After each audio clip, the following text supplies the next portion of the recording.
Hello student, I am Tamanna from Vishwas Navsharda Public School Bhuna. Welcome in day 3 of class 8 chapter number 12 friction. Last video में हम friction के बारे में discuss कर चुके हैं। आप सब लोग फ्रिक्शन के बारे में जान गए होंगे कि फ्रिक्शन क्या होता है। दो सरफेस के बीच में जो मोशन को अपोज करेगा उसे हम बोलते हैं फोर्स फ्रिक्शन। तो जो फोर्स हम अप्लाई करेंगे मोशन को अपोज करने के लिए that is force of friction. आज हम डिस्कस करेंगे factor affecting friction. But last video में हमने कुछ और भी डिस्कस किया था, रोलिंग फ्रिक्शन और स्लाइडिंग फ्रिक्शन के बारे में। तो जो रोलिंग फ्रिक्शन है वो लेस होता है स्लाइडिंग फ्रिक्शन से, ये हमने एक्टिविटी के बेस पे भी डिस्कस किया था। तो factor affecting friction, the force of friction depend upon the following factor. देखिए फोर्स ऑफ फ्रिक्शन किस पे डिपेंड करेगा, नेचर ऑफ सरफेस पे डिपेंड करेगा। फोर्स ऑफ फ्रिक्शन होता क्या है, दो सरफेस के बीच में होगा जो आपस में कॉन्टेक्ट में है। तो नेचर पे तो डिपेंड करेगा ही कि वो सरफेस कैसा है, स्मूथ है या फिर रफ है। रफ सरफेस का फ्रिक्शन जो है ज्यादा होगा, मीन्स रफ सरफेस पे हमें ज्यादा फोर्स अप्लाई करने की जरूरत है, और स्मूथ सरफेस का फ्रिक्शन क्या होगा, लेस। इस केस में फोर्स क्या है, हमें कम अप्लाई करना पड़ेगा। तो फ्रिक्शन क्या है, लेस।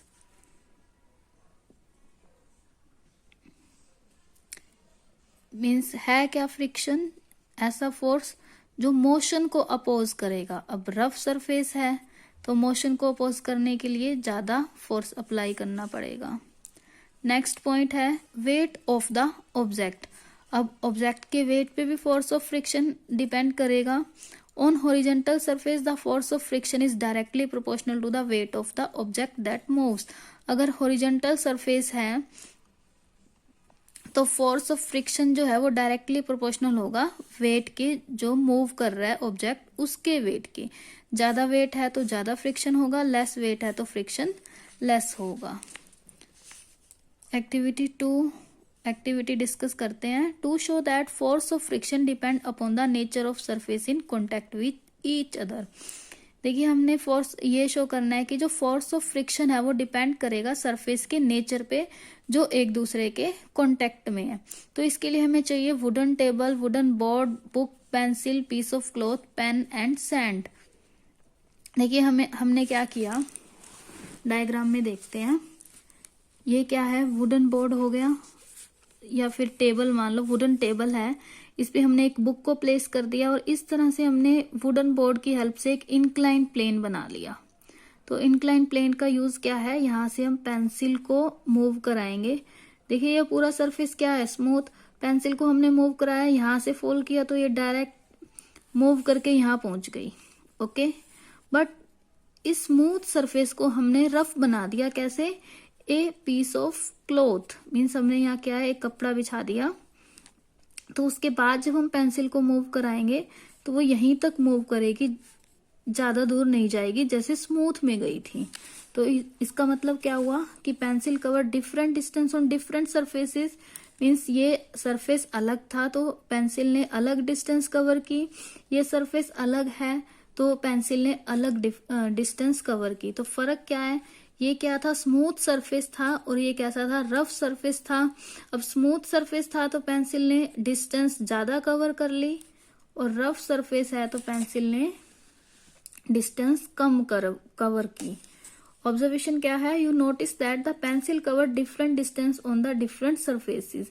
तो कंक्लूजन क्या हुआ, force of friction depend upon the nature of the surface in contact with each other. तो वही हुआ, फोर्स ऑफ फ्रिक्शन किस पे डिपेंड करेगा, सरफेस के नेचर पे डिपेंड करेगा, स्मूथ है या फिर रफ है। नेक्स्ट है fluid friction, friction due to liquid and gases. Means liquid और गैसेस की वजह से फ्रिक्शन जो होगा उसे देखते हैं। हमने देखा कि सभी सॉलिड क्या करते हैं, फ्रिक्शन एक्सर्ट करते हैं। जब एक सॉलिड का ऑब्जेक्ट दूसरे सॉलिड ऑब्जेक्ट पे मूव करेगा तो मीन्स फ्रिक्शन एक्सर्ट होगा। लिक्विड और गैसेस भी क्या करते हैं, फ्रिक्शन को ऑब्जेक्ट करते हैं, एक्सर्ट करेंगे, उसे हम क्या बोलेंगे, फ्लूइड फ्रिक्शन। मीन्स जब लिक्विड और गैसेस फ्रिक्शन को एक्सर्ट कर रहे हैं तो उसे हम फ्लूइड फ्रिक्शन बोलेंगे। Liquid and gases however exert lesser friction as compare to solid surface. Means solid surface में अभी हमने देखा था कि फ्रिक्शन एक्सर्ट होगा तो लिक्विड और गैसेस में भी, बट कंपेयर करें अगर सॉलिड सरफेस से तो लिक्विड और गैसेस में फ्रिक्शन जो है वो कम प्रोड्यूस होगा। Frictional force exert by fluid means जो फ्लूइड फ्रिक्शनल फोर्स को एक्सर्ट करेंगे उसे हम बोलेंगे drag. Fluid friction on an object depend on its speed with respect to the fluid means जो फ्लूइड फ्रिक्शन है किसी ऑब्जेक्ट का वो उनकी स्पीड पे डिपेंड करेगा। और किस पे डिपेंड करेगा? It also depend on the shape of the object, object की शेप पे और नेचर ऑफ द फ्लूइड पे और फ्लूइड की स्पीड पे डिपेंड करेगा। पहले हम देखते हैं fluid friction due to water. When a person swim in water, जब कोई भी पर्सन वाटर में स्विम कर रहा है, the water oppose her motion, मतलब वाटर क्या करेगा? उसकी मोशन को अपोज करेगा। जैसे पानी जा रहा है इस डायरेक्शन में तो हम क्या करते हैं? स्विम करते हैं। तो मतलब वाटर क्या कर रहा है? हमारी मोशन को अपोज कर रहा है, क्योंकि जो पानी है वो एक फोर्स ऑफ फ्रिक्शन एक्सर्ट करता है स्विमर के ऊपर in a direction opposite to her motion. Means जो हमारी मोशन होगी उसके अपोजिट डायरेक्शन में वाटर हमारे ऊपर क्या करेगा? फोर्स ऑफ फ्रिक्शन एक्सर्ट करेगा। डायग्राम में देखते हैं। देखिए हम मूव कर रहे हैं, इस डायरेक्शन में स्विम कर रहे हैं, हम लोग फोर्स लगा रहे हैं, तो पानी क्या कर रहा है? अपोजिट हमारे ऊपर फोर्स ऑफ फ्रिक्शन एक्सर्ट कर रहा है। फोर्स ऑफ फ्रिक्शन होता ही यही है जो किसी ऑब्जेक्ट की मोशन को अपोज करे। Water oppose the motion of the swimmer due to friction. किसकी वजह से होगा? फ्रिक्शन की वजह से। नेक्स्ट है special shape of a body on an object around which a fluid can flow offering minimum friction is called streamline shape. अब ये कह रहे हैं कोई भी स्पेशल शेप किसी बॉडी की या ऑब्जेक्ट की जिसके अराउंड कोई भी फ्लूइड जो है वो फ्लो हो सकता है, उस जिसमें मिनिमम फ्रिक्शन रिक्वायर्ड हो, उसे क्या बोलते हैं? Streamline shape. इन नेचर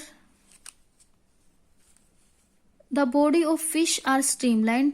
जो फिश की बॉडी है वो स्ट्रीमलाइंड होती है, मीन्स पानी की डायरेक्शन में वो फ्लो कर सकते हैं, सो that they experience least amount of friction in water.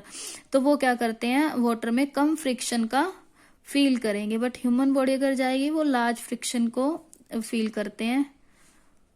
Bodies of ship and boats, देखिए स्ट्रीमलाइन बॉडी है फिश की।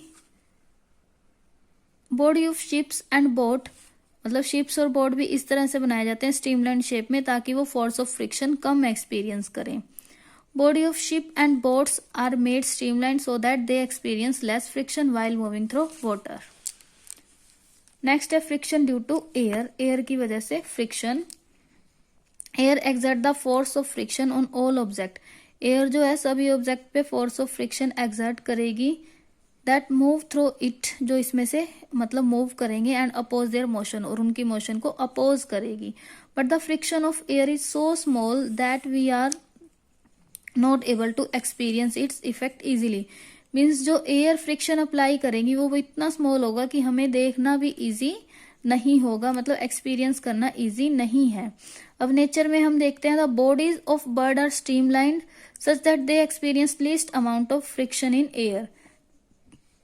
मीन्स जो बर्ड्स हैं उनकी बॉडी स्ट्रीमलाइंड होती है ताकि वो least amount of air friction को फील करें। द बॉडी ऑफ एरोप्लेन, मतलब एरोप्लेन और बुलेट ट्रेन जो हैं उन्हें भी स्ट्रीमलाइन शेप में बनाया जाता है ताकि वो कम फ्रिक्शन को फील करें और एयर में इजीली मूव कर सकें। तो ये था friction due to air, liquid और फैक्टर अफेक्टिंग फ्रिक्शन। देखिए फैक्टर अफेक्टिंग फ्रिक्शन में क्या था, क्या क्या चीज है जो फ्रिक्शन को अफेक्ट करेगी? नेचर ऑफ द सरफेस और wait of the object. Fluid friction में हमने क्या पढ़ा? फ्रिक्शन ड्यू टू वाटर, इसमें बताया कि स्विमर में किस तरह से फोर्स ऑफ फ्रिक्शन लगेगा, या फिर स्ट्रीमलाइन बॉडी हो तो वो कम फ्रिक्शन को फील करेंगे। अब फ्रिक्शन ड्यू टू एयर में भी यही है कि एयर की वजह से फ्रिक्शन को एक्सपीरियंस करेंगे, अगर स्ट्रीमलाइन बना दिया जाएगा तो वो लिस्ट अमाउंट ऑफ फ्रिक्शन को फील करेंगे या एक्सपीरियंस करेंगे। तो नेक्स्ट जो टॉपिक है फ्रिक्शन इज नेसेसरी एविल, ये हम नेक्स्ट वीडियो में डिस्कस करेंगे। आप लोगों ने इतना लेसन रीड कर लेना है और इसके क्वेश्चन जो भी आपको लगे कि यहाँ तक हमारे कवर हो गए वो आप लोग कर लें। और पीडीएफ में आपको जो लेसन भेजा गया था चैप्टर नंबर 10 वो सभी कर लें। और नेक्स्ट पीडीएफ में आपको चैप्टर नंबर 11 मिल जाएगा, तब आप लोग वो कर लेना। तो इस तरह आपकी नोटबुक कंप्लीट होती रहेगी। Thank you, bye bye, keep studying.